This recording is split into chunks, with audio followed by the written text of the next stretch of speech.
E esse PF aqui, o que vem a ser? Pico de fluxo. O pico de fluxo significaria dizer o quê?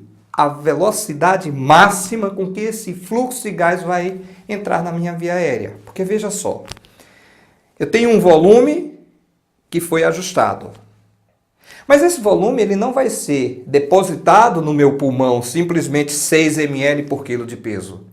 Ele vai ser, vamos utilizar um termo aqui, ele vai ser injetado, o meu pulmão vai ser insuflado com um volume corrente final de 6 ml por quilo de peso.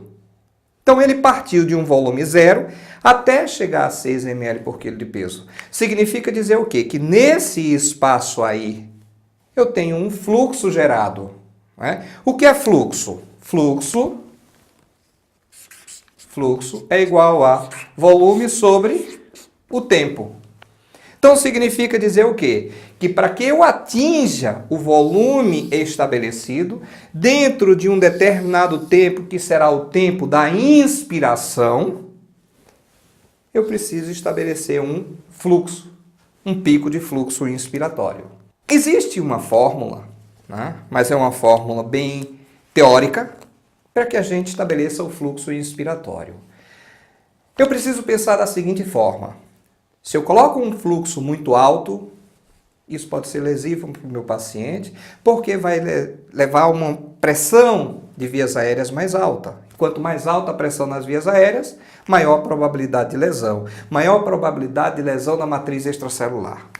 Se eu coloco um fluxo muito baixo, isso também vai ser lesivo para o meu paciente, porque eu vou exigir do meu paciente um esforço inspiratório contínuo durante toda a fase inspiratória, o aumento do trabalho da musculatura respiratória, o que não é o objetivo da assistência ventilatória mecânica. O objetivo é reduzir esse trabalho.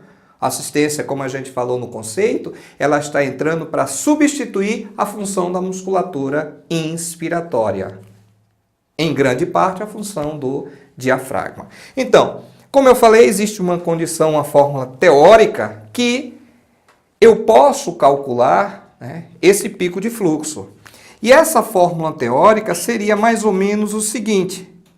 O pico de fluxo seria 6 vezes o volume minuto do meu paciente. Né? E aí a gente vem com a nova variável. Mas de onde veio esse volume minuto? Ora, eu tenho um volume corrente ajustado. Concorda? Meu volume foi de 6 ml por quilo de peso. Suponha que o meu paciente teria 60 quilos. Nosso caso, vamos lançar o nosso paciente, 60 quilos. Então, se o volume corrente é ajustado por 6 ml por quilo de peso, o volume corrente do meu paciente final seria, na realidade, quanto? 6 vezes 60. Então, eu teria o quê? 360 ml de volume corrente. Eu ajustei uma frequência respiratória, 12 a 16 incursões por minuto. Eu vou ajustar uma determinada frequência, tá? Suponha que eu ajustei 12 incursões por minuto. Se eu tenho essa condição aqui de 12 incursões por minuto e 360 ml, eu tenho agora como calcular quem? O volume minuto do meu paciente. E o que vem a ser esse volume minuto? O volume que entrou ou que saiu do pulmão do meu paciente em 1 minuto. Na verdade, a gente vai considerar o volume que entrou, já que eu estou admitindo que o volume corrente é o volume administrado. Tem uma pequena diferença entre o volume de entrada e o volume de saída. Discutiremos em um momento mais oportuno isso. Então, uma vez calculado o volume minuto seria igual a quem? Volume corrente vezes frequência respiratória. Volume minuto vezes 6, eu encontro aí quem? O pico de fluxo inspiratório do meu paciente. Vou deixar aí? Não. Aí eu preciso monitorizar o meu paciente depois, isso é ajuste inicial. Eu preciso monitorizar o meu paciente depois, para quê? Para que eu determine se eu não estou com um fluxo excessivo ou se eu não estou com um fluxo abaixo do ideal. Um fluxo excessivo poderia estar elevando a pressão de pico em vias aéreas, como eu falei, seria lesivo, e um fluxo abaixo do ideal, eu poderia estar aumentando o trabalho do meu paciente, o que a gente chama de aumentar índice de tensão-tempo.